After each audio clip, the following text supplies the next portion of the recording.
Hello, everybody, and welcome back. I'm Tracy, and my husband, this is Joe. Hello. He just came into California a week and a half ago, and he started his carnivore journey a week ago today. And for me, it turns out that today is my 2-month mark. I started May 14th, and I am now at, we are July 14th. So I'm at 2 months, and I've had some videos about my journey and about how he was going to join me and be more supportive of that. And he does have a little bit to lose. I think that's his biggest, what he's in it for is for the weight loss and for health reasons. He does have a little bit of a heart history, not big, but little what, SVT? Little SVT. Little SVT. So my name is Joe. My whole big thing is that I have been stuck above 240. Every weight loss plan I've tried or trying to incorporate exercising, I always seem to hit that 240 mark, can't get below it, I'm stuck there. My biggest issue is just that midsection visceral fat just doesn't want to go away. I am a nurse, but I also work outside a lot, chainsawing, cutting trees, doing work around with the tractor on the farm, little fence driving and things like that.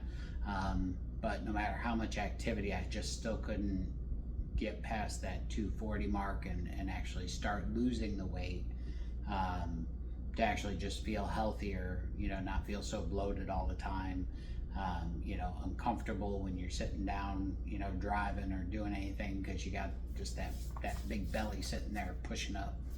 So, Well, there's the diet factor, which is a big factor, not just the exercise, which well, we've there talked is, about. and like everybody else, we all like our nice, delicious, sugary foods that we're McDonald's. not supposed to eat. Right. Wendy's. Yes. Not to name names, for videos, No, because I don't want to be sued or no, anything like we don't that. want to. No. No. So, Yeah. okay. So anyway, I'm gonna go through my update, and then we'll go through Joe's 1 week update to see where he's at. So for me, 2 months ago, I started at 213.8 pounds. And today I weighed in at 187.4. The 190 mark was kind of I haven't hit below 190 since about 2013, so about 12 years. And so I'm down 26.5 pounds. My body fat, I've gone from 46.3% to 39.5%, and so I'm down almost 7%.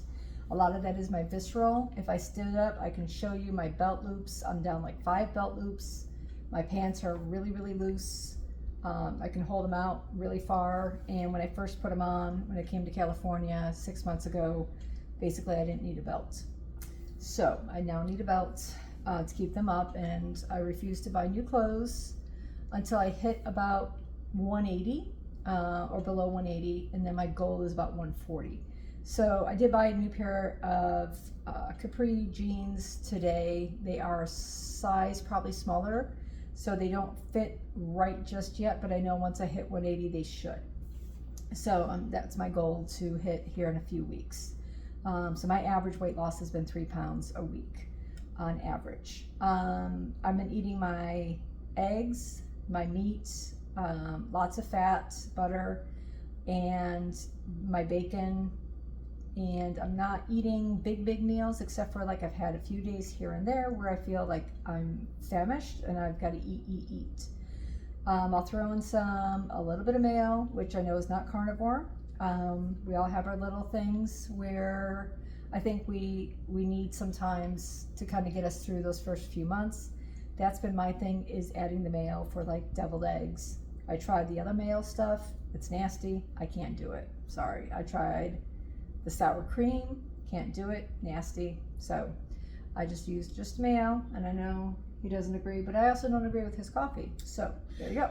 Well, listen, we're getting there. We're getting there. Okay? It's a transition. It is. And I only had 1 cup today. Oh, and I know, and I'm so proud of you. Right.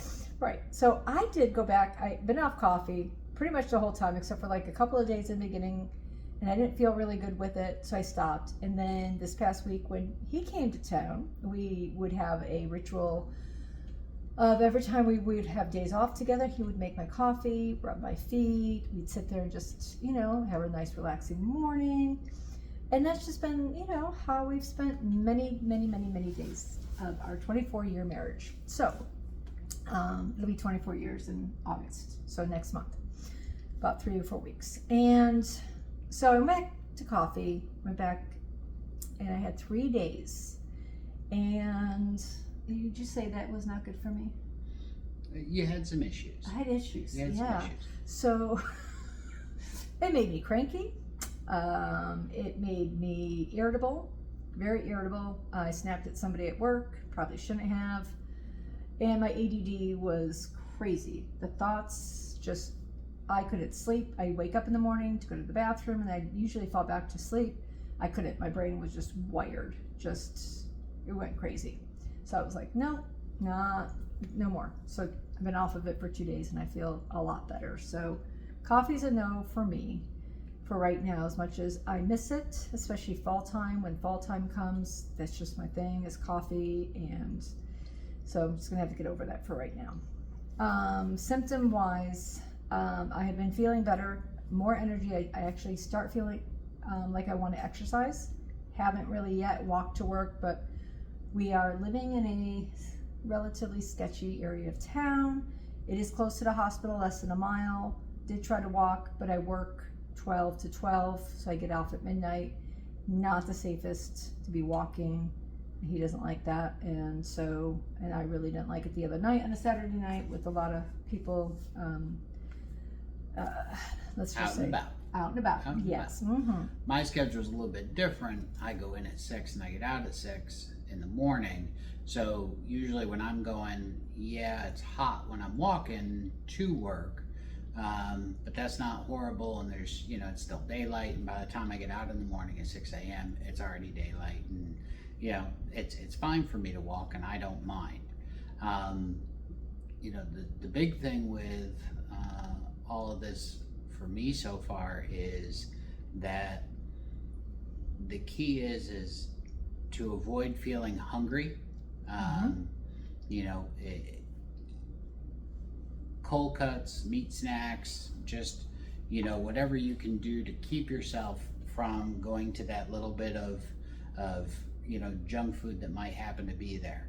As nurses, anybody out there who is a nurse or works in a hospital, we are the worst eaters that there is.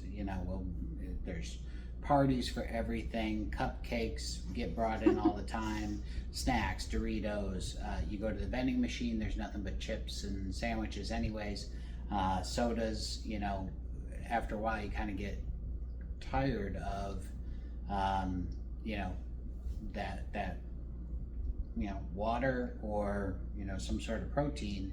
And if you don't keep your hunger under control, it's very easy to just grab one and be like, this is fine. It's just a little, a Hershey Kiss or, a little mini snack that somebody brought in from a bag of candy, especially, getting into around the holidays.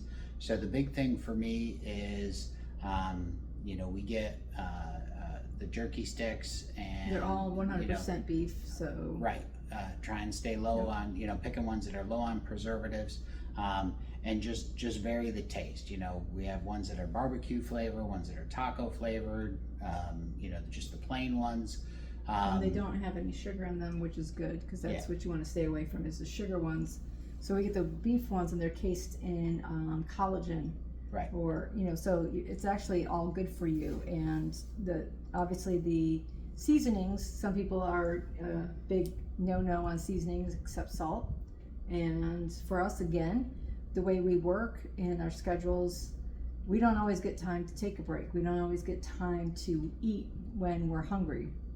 And so, again, to avoid grabbing what's readily available right there in front of us that's junk, we opt to choose something that's part of the carnivore diet, that is maybe you got the spices, you got whatever, that is not maybe 100% carnivore, but it doesn't add any sugar and hopefully doesn't add any detriment to our bodies.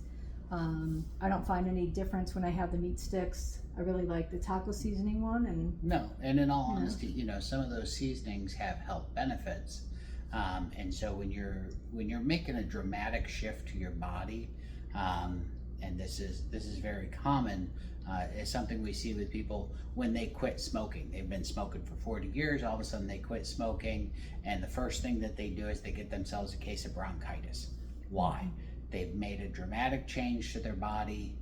They've changed the environment inside, but they haven't thought ahead to, hey, maybe I should make sure I'm taking some vitamin C, or I should let my doctor know before I do this, just in case I come down with a cough, he can get me some antibiotics. They don't think that far ahead. They just think they're making a healthy choice. Well, you are, but every healthy choice has a certain shift, a certain amount of shock to the body. And so even if you're eating meat with a little bit of seasonings, those seasonings, especially like your turmeric, or even your different types of salt, or your pepper, they all have some small health benefit that can actually make the transition a little bit easier, especially in the first couple of weeks where you're just like, this sucks. I just want to eat what I want to eat, and oh look, it's right there. One little thing isn't going to hurt. And the truth of the matter is no, one little thing isn't going to hurt. But we didn't get this way because it's one little thing. It's one little thing now, and then 15 minutes later, maybe it's another little thing.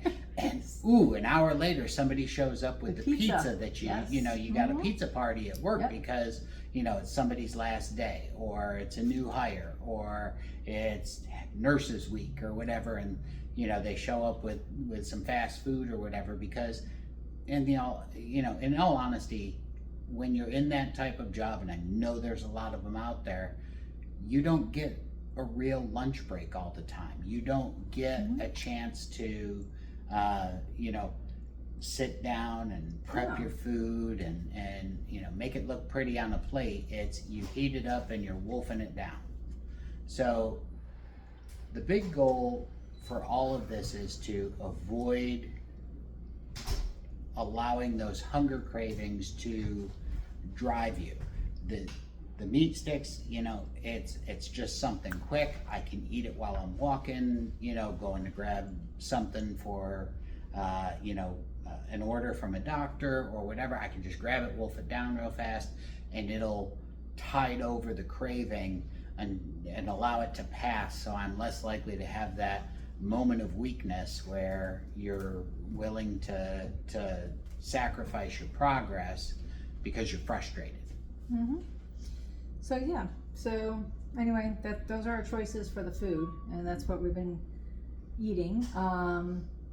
But I wanted to go back because I did have one symptom that did get better, and that was my thinning here. I did have a lot of thinning all through here, like after COVID, and a lot of that, my hair, I've noticed, I have some shedding in the beginning. I would say the first month I had a lot of shedding. Now I clean my hairbrush instead of every 3 or 4 days the first couple of weeks. Now I'm actually only cleaning it like maybe once every 7 to 10 days. So it's actually gotten a lot better with my hair loss, which is one big thing that has gotten better, and the hormonal shift with my regulation of hot and cold. So as he knows, I've always had a furnace. I don't know if you've noticed, has my furnace been on this week? I can't tell. Because you've been so hot. Right. So he's been feeling hot, but see, for me, I actually have always felt hot my entire life. Ever since I was a kid, I hated summer because the heat would just bother me even as a kid.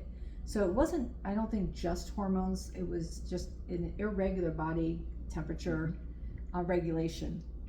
And I, for the first time in my life, have felt cold. Other than it being winter in Buffalo, where, when I was a kid. Everybody feels cold. Right. And, but this is like, it's 100, 105 degrees outside here in California where we are right now, and the heat is not bothering me. I was just outside, I want to say it was probably in the 90s, maybe up to 100. And we were outside for a good 20 minutes, walking around. Our daughter wanted to learn how to skateboard, so out checking the mail, doing little things, and didn't sweat, didn't feel hot, didn't feel irritated. And that is a huge change for me, like massive. And I actually now feel cold a lot. Yeah. And it's hard to quantify a lot of those symptoms that are subjective, or those you know, how hot do you really feel? So at home, where we're from, it's 90 degrees and humid. So the heat index makes it feel like it's over 100. Right. You step outside and the sweat immediately starts dripping off your forehead, and you stay sweaty. Here in California, where we are, it's less than 20% humidity on any given day. So even on the days that I walk to work at 6 p.m. and it's 104, 102 outside, I get like a little sheen of sweat across my forehead, but majority of it by evaporates. the time I get to work, it evaporates off. And I think the biggest change for me is I can't tell you if I'm really actually feeling hot, if I am hot, if it's a metabolic thing, because the temperature is also different here. At home, during the daytime, we set the house to 72. At night, when we go to sleep, we set the house down to 68. We have a fan because there's all that humidity in the house. The AC is trying to deal with that. Out here in California, because the electric bills are so high, everybody puts their temperatures on their thermostats higher. Some people are like 78, some people are, 80s. And I've only been here a week, so I'm still acclimatizing to that, as well as trying to, take on this diet. So I can't tell you if the hot, feeling hot or not has anything to do with my metabolic condition at the time, or if it's just because it's warmer here than I'm comfortable. But I can, because I've been in California for 6 months, and I started with the heat. Like even in May, it was hot. Yeah. And it would bother me. It would bother me after like being outside for 20 minutes. Sure. But we're also talking too about hormonal differences. I mean, obviously we're both over 50. So as a man over 50, my testosterone is going to shift. I guarantee you it's low, which is probably why I've been holding on to a lot of this visceral fat, as well as the stressful jobs that we have. Increase your cortisol levels, make you hold on to fat, And in her case, she's dealing with estrogen because she's a female. So as we make these changes and our body starts producing, I'm hoping that my testosterone level rises as I'm kind of taking all of the cortisol and negative food products out of my system. So, and I'm not actually against her eating mayonnaise, and I wouldn't even mind a little bit of mayonnaise on my food just to change up the flavor sometimes and make it a little bit better. But I was reading the mayonnaise bottle, and the mayonnaise bottle is made with soy. Unnecessarily, no reason for soy to be in there, but there's soy. And anybody who doesn't know this, soy directly breaks down the estrogen in the body. It's direct. So if you're a guy and you're trying to increase your testosterone, but you're feeding yourself estrogen by taking in any food products that are based with soy, you're not doing yourself a favor. And the truth of the matter is, you don't know. Look, most of us go out to restaurants, we go to Wendy's, we go to the fast food joints. You don't know what's in their food, and if you don't ask, or you don't get a menu, from them, and you're like, hey, where's your ingredients list, this, that, and the other thing, you don't know how much you're actually getting, and that is actually a detriment. You might be going to the restaurant thinking that you're making the healthier choice of what's on the menu, but you don't know what the base is that they're feeding you, what those chemicals, what those preservatives are, and it makes a difference. So, the best thing that I can tell you is, to fight those food cravings, to not want to be on your way home and drive into the In-N-Out, or drive into the Wendy's, or the Taco John's, or whatever. Have something with you that's not going to be a mess in your bag going to work. But it's small, it's compact, it's easy to keep with you. Those meat sticks are great. you go get a pack of those cold cuts and you can just put them in a small little thing and keep them cold and just eat them right out of the package. Well, just keep a couple paper towels handy to and get a lot of those, the yeah, meat but the grease cold off cuts fingers, will but have a lot of preservatives in them too. So you have to be careful when you get those. You have to get the ones that are as relatively close to preservative free. free. You want as fresh as you can get it, So we and know that they're not Yeah. going to last you as long as you know your maybe your name brand, you know, Oscar Myers or whatever. If you can get it as close to low preservative and freshly shaved, and just know, hey, I may have to stop at the grocery store twice a week to have it so it's fresh. right. You know, Like the ham off the bone is great. You know, that's really ham off the bone. It's, you know, and it's, those are really good healthy snacks as well. Well, not healthy, but healthier in terms of eating carnivore. They're not the healthiest part, but healthier than saying still being on the SAD diet, the standard American diet. So it's still better. It's just, again, not perfect, but again, we have to do what we have to do to remain functional at our jobs. I don't give him grief about the coffee because he works night shift. well, and there's the jet lag of coming out Oh here. yeah, the you know, 3 hour difference. 3 hour difference from what I'm used to, and going from a day orientation to night. Nights, yeah, And like I said, I only had 1 cup of coffee today as opposed to my, normal 3 well, or 4. well, normally I have between 4 and 6 at home. And since I've been here, I've only had 2 a day.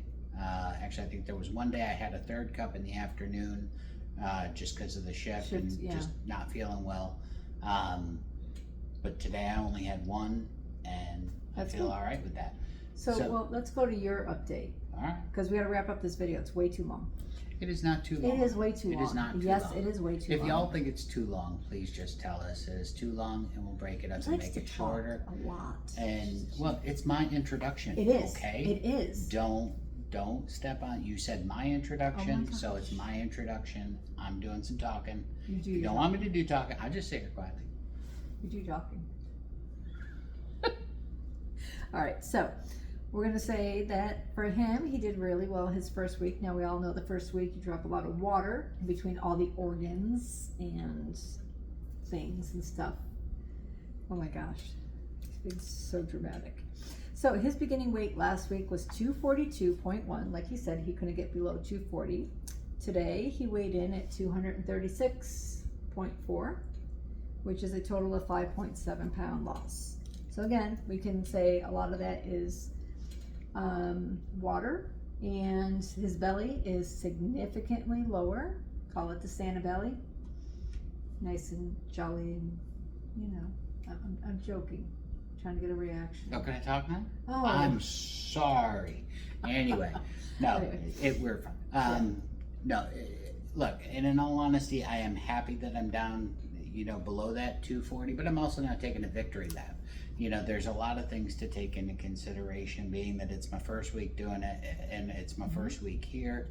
You know, I'm drinking way more water than I have ever drank in my life. He never drank water. I'll be honest, I Never served drank in the military 30 years ago. And anybody who's ever been in the military knows that the military kind of ruins water. If you didn't think it was possible, they actually ruin water. You drink it out of a hot canteen in 100-degree temperatures. It tastes nasty. It absorbs the plastic. It's disgusting. They bring it to you in heavy metal tanks that say potable water. But you're pretty sure that there's been other things in those tanks in the previous past that has made the water taste not so good. So I'm not a big water fan. I never have been, which is also part of my problem. I'll go to lemonade, I'll go to juice, I will go to anything before water. And that has been part of the problem, you know, throughout the past for me. I don't really see it health-wise or didn't see it health-wise, but now that is one of the hardest things for me, is to not want to grab a lemonade or a cran grape juice or an apple juice or something. It's this giant 64-ounce container of water that I carry, which is fantastic. It actually keeps ice for like 24 hours. I can keep refilling it with water and there's still ice in there. It keeps it cold. It's great. Which is how I tolerate keeping the water down, is that it's ice cold. And the fact that it's so hot out here and I kind of have to force myself to do it. So, you know, is some of those pounds water weight? More than likely, yes. So I'm not taking a victory lap of, oh my gosh, I'm down below 240 until I give it some time to see, you know, what happens and how my body balances out, because it's going to take time. Well, that's how I felt when I got to 190 and I hit 188, and I was like, not going to get too excited, because at the next week, you know, you can gain another pound or two. You know, you're going to go up and down a little bit, but mostly down. And I was like, I don't want to get too excited. But then this week I'm 187. So. But now we're making the video way too long again, and I am talking way too much, but I do just want to throw in, I have also noticed a little extra bounce in my hair as well. I feel like the body's coming back. So, you know, I'm really excited about that. I mean, you know. Anyway, so we will continue this next week on his second week update, which would be my like 10th week or something. I can't remember, but like I said, I'm not 2 months. Superstar. We know that. You're a champ, and we appreciate that. Well, you're wonderful. You're more wonderful. No, you are. Yeah, no, okay. No. So anyway, thank you for joining us on our carnivore journey. If you have any questions or whatever, we can answer them next week. Feel free to drop them in the comments, and it was nice to meet everybody out there, and you know, good luck on this, and try not to get overwhelmed, and you know, do it at your own speed and your own pace. Yeah. You know, and in all honesty, if you can, you know, if you do feel like, you know, you need some questions answered, some support on things that you should look at getting at the grocery store, throw it in the comments. You know, we'll try and either address it in another video or respond to it in the comments to kind of move it along for you, because you know, if you're motivated to do it, sometimes you don't want to wait a week for somebody to post another video, and we'll try and answer that. Well, not only that, comments. But I'm also going to post, I got to work on it tomorrow, is I made it's about 2 or 3 page thing on what to buy and actually how to cook different foods for a very, very beginner. I know there's probably a lot of young people out there who may be overweight, like our son. After he got COVID, he ended up gaining a lot of weight, and he wants to lose that. And so he started his journey about 4 weeks ago, and I made this 3 page thing for him, told him what to buy, told him exactly how to make everything, buy like very scratch, like boiled eggs. He knows how to do scrambled eggs, but not the hard boiled eggs. How to do that, how to cook the pot roast. I got him a crock pot. And so I'm going to make up something like that. So I know there's people out there who weren't taught how to cook. Yeah, you know, we're going to throw in some skills, because I mean, Yeah. I'll be honest, look, I never learned how to cook as a kid. Everything I ate came in a box. I'm lucky if I can make macaroni and cheese without burning it. And in all honesty, you know, there are some things that we might throw out there, like how to make sure that your Ninja pressure cooker is set up appropriately so that you don't almost set it on fire because you didn't put the pan in like you were supposed to when you made chicken wings. I'm not saying that may or may not have happened, but you know, there is a slight learning curve to this whole process, and especially if you are somebody like myself who never really learned how to operate a kitchen to its full efficiency. Maybe we can help with that. Yeah, it was my fault for not teaching you how to set that up, but it's okay. We were busy. We've been busy, yeah. So everybody out there, we know this went a little bit over long. Thank you for watching, and we really appreciate it. It was nice to meet y'all, and hopefully we can help. And with that, Well, we'll see you good next night. week.